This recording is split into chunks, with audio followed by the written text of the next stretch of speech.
Gabriella Alvin has written a delightful children's book entitled Athena, The Adventures of a Fearless Dragon. This is a heartwarming story about a little dragon born with her two back feet missing. And during her journey across the country, searching for a new home, she and her brothers learn to work together to survive while strengthening their sibling bond. Athena, The Adventures of a Fearless Dragon is now available on digital platforms. Welcome to those of you who are viewing or listening from around the world to my journey with Paula G. We are so glad that you all have joined us because we truly continue to juggle this journey called life while walking in the gifts and the talents that God has given us. If this is your first time on the journey, thank you for joining us. Welcome. You will truly, truly be blessed. And if you're a returning viewer or listener, thank you so much for continuing to embrace this journey. You know, I always say time is precious. It is the one thing that you cannot get back. So for you to think it not robbery to spend this time with us, we truly, truly appreciate each and every one of you. And we also appreciate those who are embracing the journey through their underwriting support. That's right, our underwriters. For without them, we would not have this platform to share so many powerful, inspiring, and encouraging stories. So we thank our underwriters for embracing the journey. You know, underwriting is a great way to gain exposure for your business, for your product or service, while continuing to support the journey. So if you are interested in being an underwriter for My Journey with Paula G, please email jerryroycelive@gmail.com or paula@paulagvoice.com. Place underwriting opportunities in the subject line, and we will be sure to get back to you as well. You can also connect with me, stay connected on the journey through my website, paulagvoice.com, as well as across all social media platforms. Paula G Voice. That's it. Paula G Voice, Facebook, YouTube, LinkedIn, Instagram, Paula G Voice across the board. So we thank you all so much for joining us here on the journey. Before we have a chat with our guest, I want to take a moment and share with you a bit of Paula's perspective. And this comes from my book, which is entitled My Journey to Lady Wisdom After Midnight, which is a transformation of who I was to who I am today. Not that my life before was a bad life, but as you go through challenges in life, things change, circumstances change, your life changes, and sometimes transformation is necessary. All right, so here's an excerpt for you. The journey to healing and self-renewal takes time. It takes facing some unpleasant things. It takes admitting some unpleasant things. It takes accepting responsibility, and it takes forgiveness. Sometimes it even takes giving up the right to know or understand why something happened, because sometimes the answers are dead and buried in a person or persons who have passed on. And when I tell you I had to learn that lesson on my own, I'm speaking truth. This is not something that I learned in a book, although it is in a book. It is something that I have lived, that, you know, as we go through this journey, part of transformation is healing.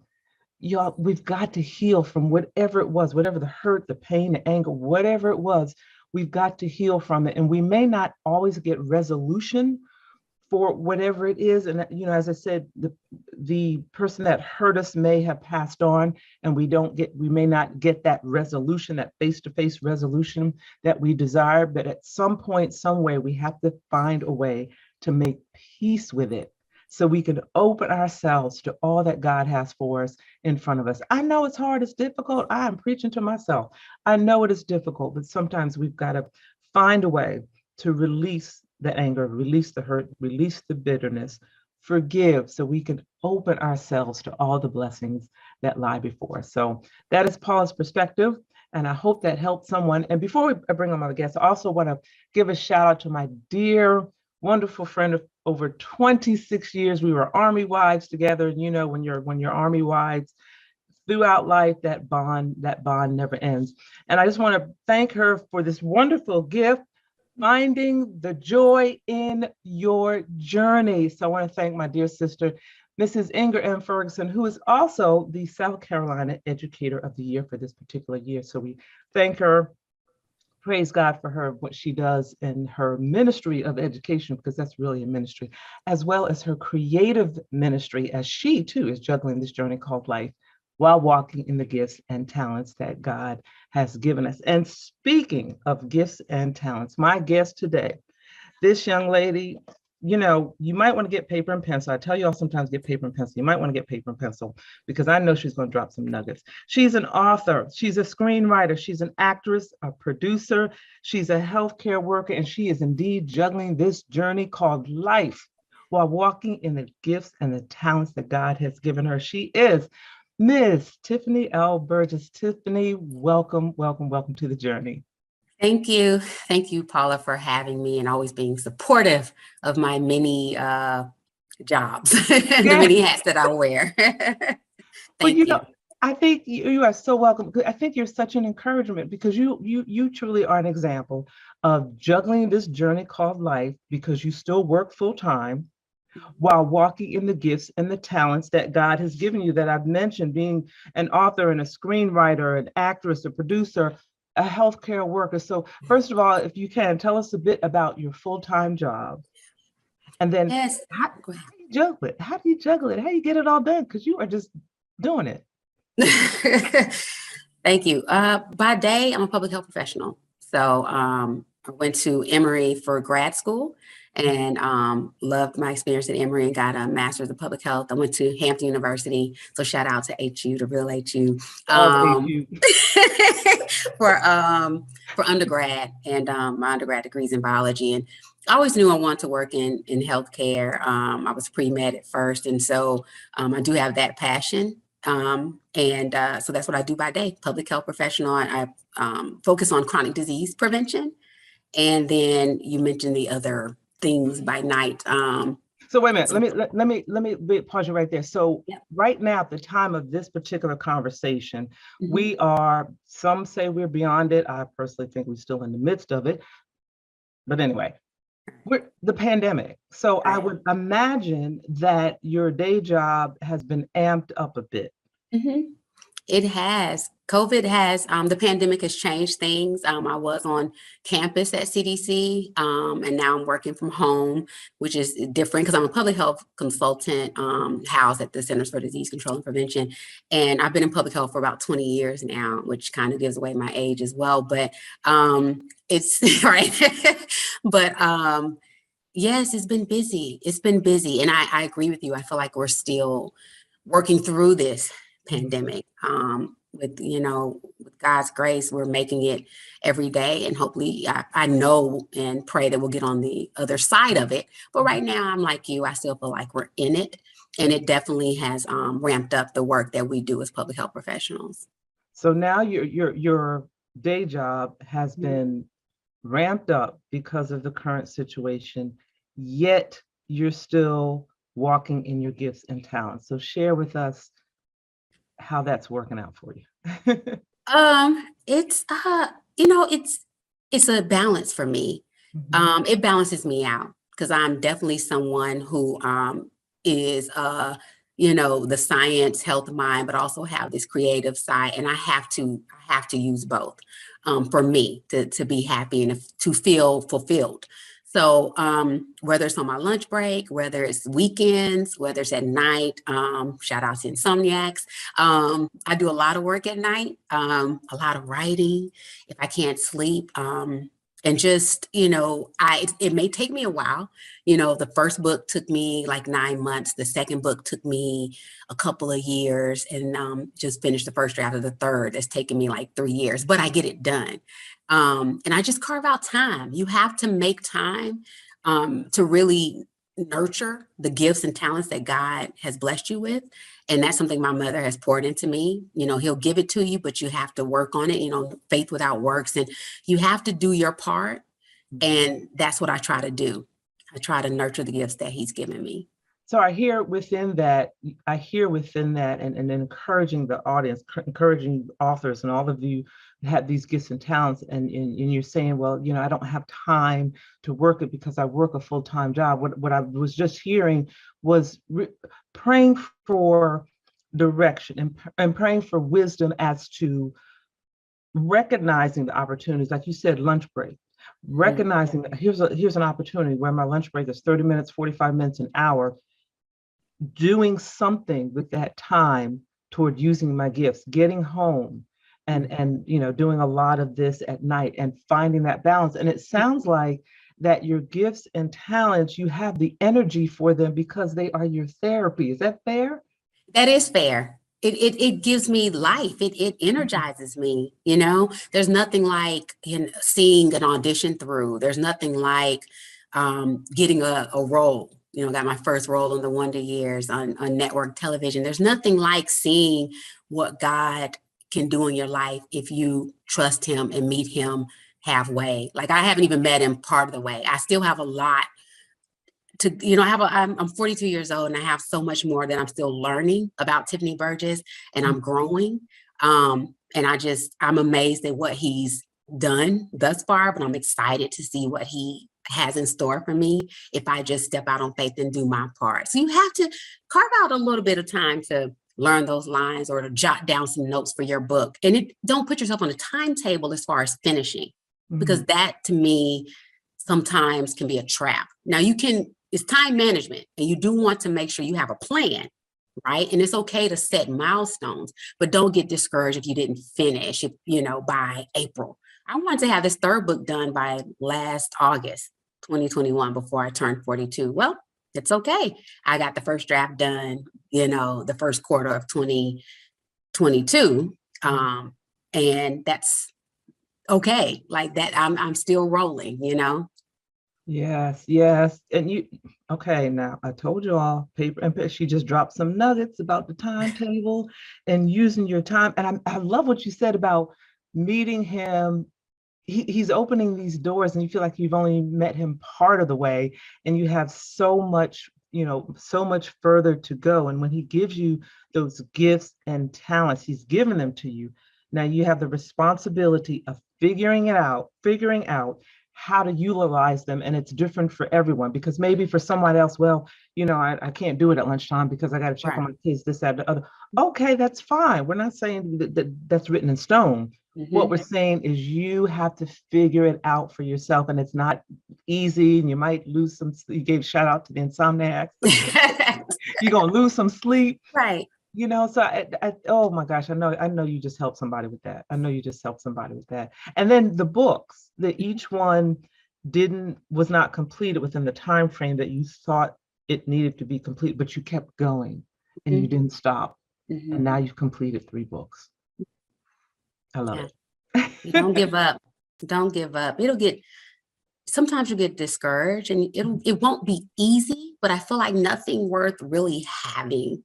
It's just easy. It just comes easy, right? You have to put in some hard work. You have to, really focus and have this goal in mind, and then a plan to reach your goal. And then you just keep pushing, So Skin Like Mine, as I've told you before, wasn't a children's book.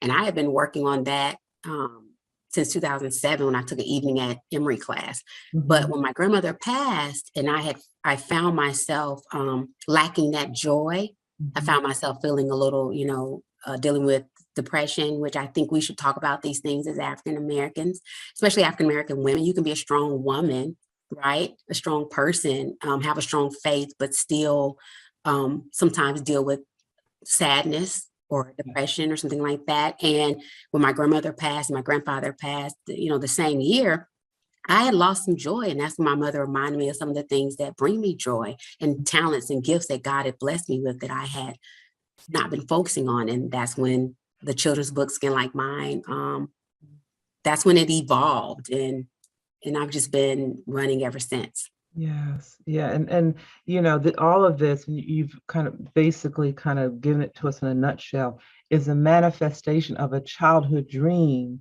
that you had, and then the encouragement that you've had along the way by members of your family, and then how you channeled those gifts and talent into creating creativity during the loss, of your grandmother, and so many other events that have occurred in life. So again, as we go through these seasons of life, these seasons of loss, we're still juggling this journey, still Mhm. walking in the gifts and talents that God has given us. And you mentioned your books, and I've had the pleasure of being able to read them. They're so delightful, and Thank I believe one of them was read for the Storytime you. Yeah. network as well. So it's just been delightful. You also have a partnership with Mhm. two gentlemen. Can you share a little bit about that with us? I do. Well, so it's actually about three gentlemen, but two different partnerships. But I have Tyler Street Films, Mhm. which is our film production company. My two wonderful partners, guy friends, brothers, Lawrence Law Watford and Jack Manning III. We all went to Hampton University together, and we formed Tyler Street Films, and we have. We came out with Flipped, our short film that was well received, and then Catharsis, and the guys serve as producers on Skin Like Mine. There's another Hamptonian named Stanley Autry, and he and I formed a partnership for Skin Like Mine, the animated short film, and he's also my partner on this third children's book. So I feel like as pirates, as alums, we're getting it done here in Atlanta, and well, Law's in New York. But the partnerships have really helped, keep me on task as well, and help me feel like I have that support and I don't have to do everything myself. So Right. they've all been blessings in that way.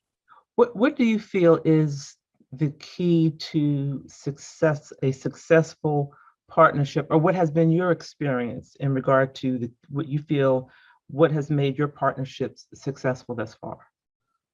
I would say not lack, sorry. Well, yes, a lack of egos, but could you put that aside? But respect. We Mhm. respect each other's ideas, each other's creativity. You may want to do something one way. You may see it going in one direction, but you have to be open to your partners because they may have a brilliant idea and a different way, a different perspective of seeing things. And you have to be open to that because together you can create something beautiful like Flipped. Catharsis, and then even taking the children's book Skin Like Mine and making it an animated short film. I had to be open to my partner's ideas and views, and I had to humble myself. I'm the only female in my crew, so sometimes I feel like I have to stand up for this and have my voice, which I do. You have to keep Right. your voice, ladies, but Right. also be okay with humbling myself and kind of following the guys' lead at times when they have some really great ideas and some thoughts and some things. So that's pretty much that. Respect is huge in these partnerships. You mentioned a little bit ago, I want to make sure that we get this in. You mentioned a little bit ago about depression and mental health and so forth. Can you share with us a bit about the short film in regard to mental health? So I do have a short film that's in post-production that's also in partnership with Stanley. And we both star in it, but I wrote the screenplay for it, and Jack and Law have been very supportive, and then some of our other acting friends and family here in Atlanta. And it really, I can't say too much because in post-production, but I will say this, it shines a light on mental health in African Americans. Mhm. And I feel like it opens up the door for the discussions that we need to have. It's not something that we should be ashamed of. And it could be like, I feel like it's so taboo in our culture. It's so almost, people feel ashamed to even say they're down. Mhm. You can get down, you just don't stay down, Mhm. And so it's okay to have those outlets, go to therapy, talk to someone, And so it really, I feel like once it's out, it will open up a lot of needed discussions. You mentioned earlier, thought just went through my head, I got to do things when I think of them when you get to my age. You mentioned the Wonder Years. Do we know specifically which episodes of if people go back and watch on demand? Do you remember which episode it was specifically? It aired on January 19th, Okay. 2022, and Okay. it's the episode I'm with the band. I think it's episode 112 on Mhm. ABC. Okay. Yeah. Yeah. And then I thought there was one where, oh, a clerk in a store. Yeah, that's I play That's the okay. I play the store clerk with with Dule Hill and EJ Williams, and it was Yeah. just some amazing experience. So yeah. Excellent. Excellent. Excellent. Flip, in the few, we've got maybe a couple minutes.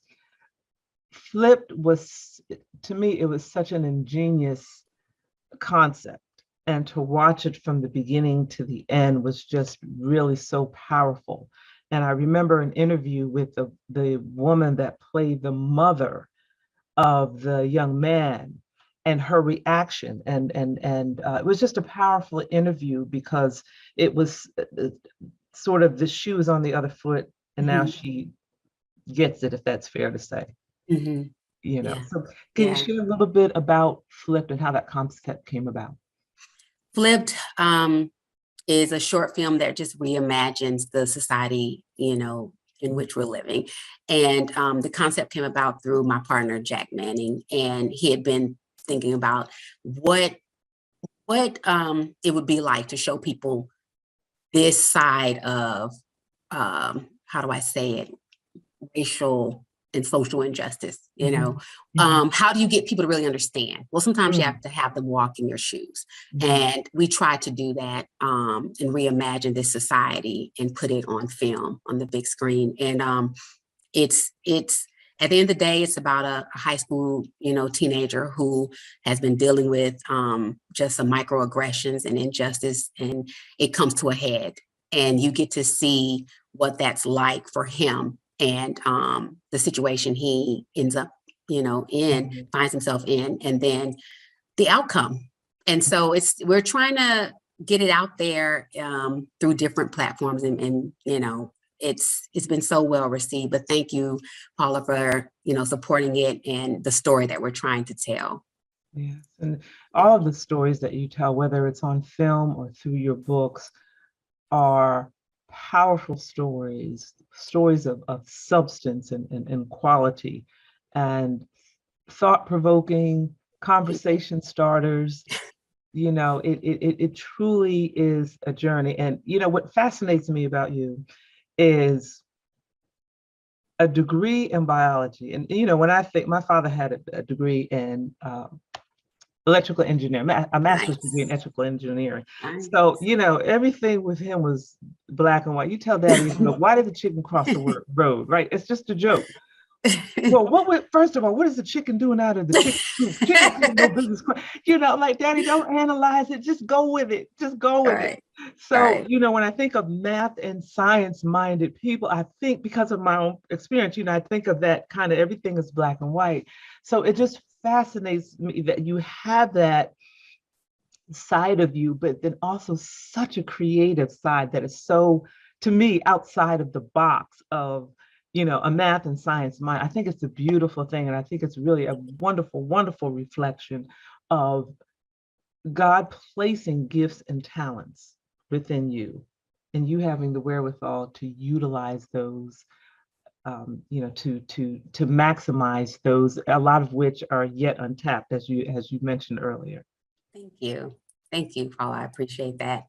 I'm trying. It's working.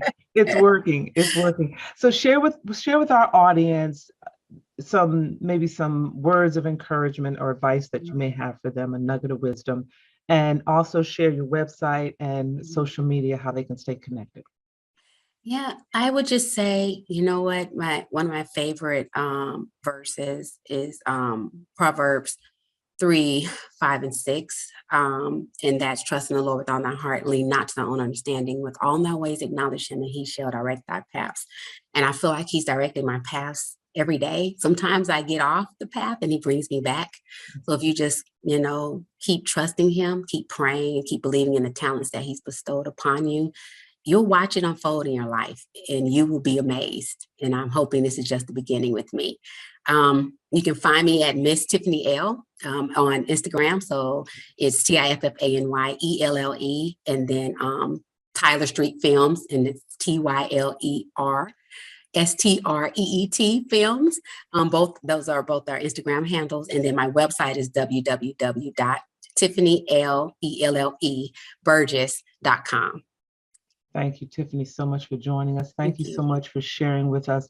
Ladies and gentlemen, I truly hope you took some notes, but if not, you will have opportunities to go back and view this episode because, as I said, she truly is an example of juggling this journey called life while walking in the gifts and talents that God has given you and staying focused and asking him for guidance and direction on how to juggle it and get and gel it so that it all comes together for his good. So thank you all so much for joining us. We have come to the end of our journey. We thank our underwriters for your underwriting support. Stay connected with me, Paula G. Voice, my website, paulagvoice.com. Social media across the board, Paula G. Voice. Thank you so much. And remember, the greatest conversation you will ever have is the one that takes place in between your ears. What are you speaking to yourself? Is God a part of that conversation? And are you listening to his still small voice? Until next time, embrace the journey. Praise the Lord. My name is Dr. Roosevelt Robinson Jr., and I just self-published a book entitled God's Favor, My Wife. This book was prophesied by my apostle many years ago that said, I will write this book and it will bless many. I want you to go pick you up a copy. This book will inspire you, encourage you, and bless your soul. If you're seeking for salvation, if you're seeking for a closer walk with God, if you're looking for ideas for your youth ministry, if you're looking for that husband or searching for that husband or wife that God has promised you or that you desire, this book will inspire you, encourage you, and help you on your journey with God. Go to barnesandnoble.com, that's bn.com or amazon.com, and pick you up a copy. I guarantee it will bless you. I have shared my experience and my testimony of how I met my wife and we got married and how I have gained favor down through the years being married to my wife. Be blessed.